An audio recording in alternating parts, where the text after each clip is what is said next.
very difficult way to lose a football game. It's been a crazy year, and this season is going to be different. It's going to be difficult, playing a 10-game SEC schedule, and games are going to be close. We have to make those plays in critical moments to win us football games. I was proud of the way the game was a struggle. You knew it was going to be. We went through some patches where we overcame some adversity, got the game into overtime, and then to lose it that way is difficult. But as I mentioned to our team, there's just we have to find ways to execute better in critical moments. We did that for a large portion of the night. Anytime you rush the ball for 400 yards, you usually feel pretty good that you're going to have a good opportunity to win. This offense was extremely explosive, extremely fast, and get you off kilter. And this week and next week's going to be like that, where it's a different style of offense. So you have to get stops in critical moments. We did not play very good defense tonight. That's on us, and we have to get them in position and play better. Offensively, I thought we did some good things at times. Certainly controlled the game and ran the ball very well.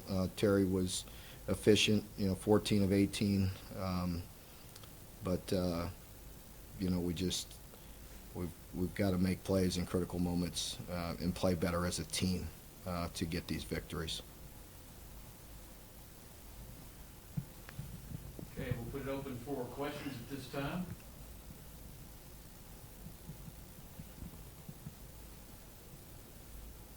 You will raise your hand so we can get to you.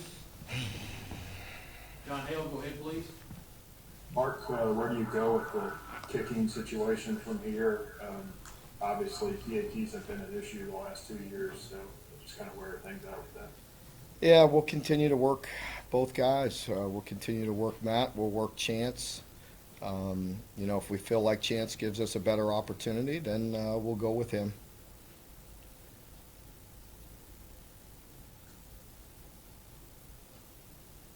All right, our next is Larry Vaught. Mark, if you talk about what impact it has when AJ makes a mental mistake and a physical mistake, so really like that in the games, you go ahead and go back to him.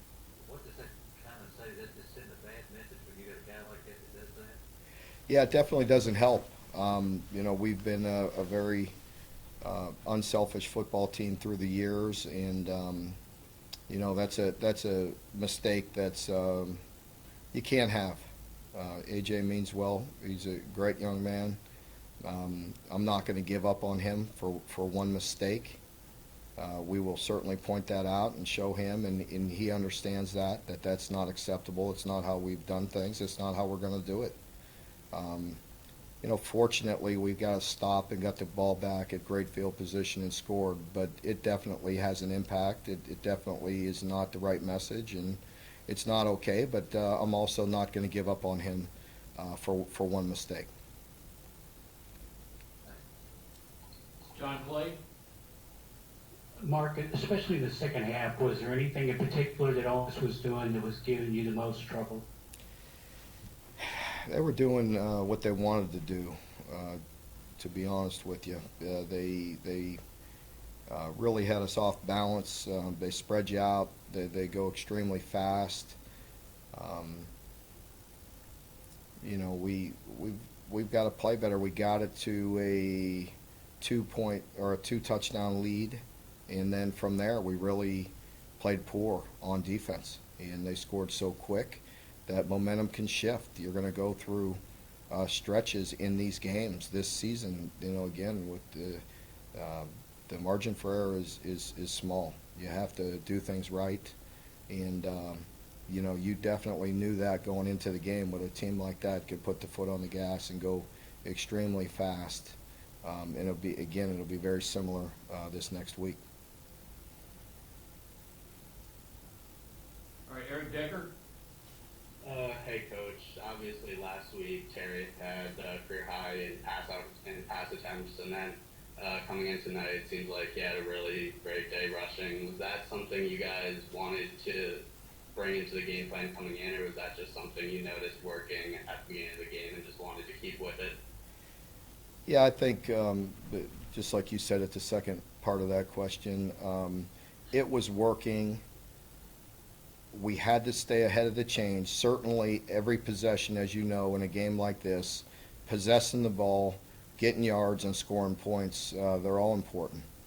And, with the way we were rushing the ball and creating explosive plays in the run game, it gave us the best opportunity. And, it certainly added to that when we played such poor defense. It kind of puts pressure on myself and on the offense to where every possession was so important, and possessing the clock but also scoring points is important.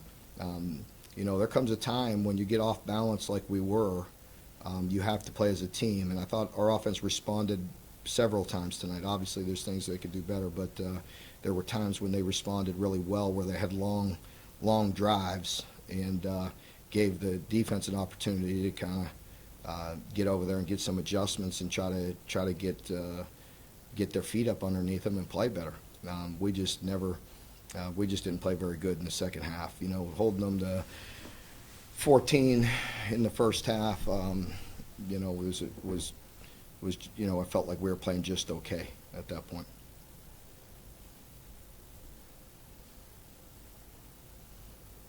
Jeff Drummond? Hey, Mark, you've always noted to us that, the team that wins the rushing yards is in pretty good shape in almost all the SEC games over the years. You've done that 2 weeks in a row in a pretty dominant fashion. Do you feel like this is just kind of an anomaly, or is something changing in the dynamics? Both. I think both. Certainly with this style of offense, and next week it won't matter as well. Time of possession won't matter in the obviously you want to possess the ball, but you need to score points, and we need to be explosive. So when we were stopped tonight, if you really look at it, it's hard for me to be exact here right now. I got a lot of things running through my head. But there are times when I know we shot ourselves in the foot, whether it be a penalty again, or whether it be the one or two drives starting way backed up. We came up a half yard short early in the first half. There's things, there's more plays and yards out there. It's important, but it's not the end all be all, and we know that when you're playing Ole Miss, who could go as fast as they can, and they're so explosive in the pass game, but they're very balanced. They're a team that they rushed for 139 tonight. That'll be low for them. They'll rush for. They're generally going to be a team that's going to rush for around 200 and throw for around 300. That's what they've been averaging. If you look at their coordinator, where he was at UCF, and what they want to do, they put pressure on you in that run game, but they also can throw it and get explosive plays outside. So, I think that was still a good recipe for us. If you rush for 400 yards, it's going to give us an opportunity to win the game. However, we have to play better defense than that, or you're not going to win. So we had our opportunities, and we got to make some stops. Okay, our next question is John Hale. Mark, the television cameras at the end of the game showed you kind of chasing after the officials. Was that just a accumulation of frustration, or something specific that happened in that instance? I just wanted to talk to one of them about a specific play, but no.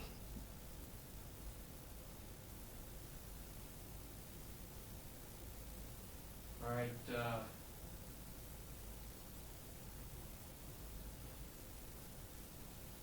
clear.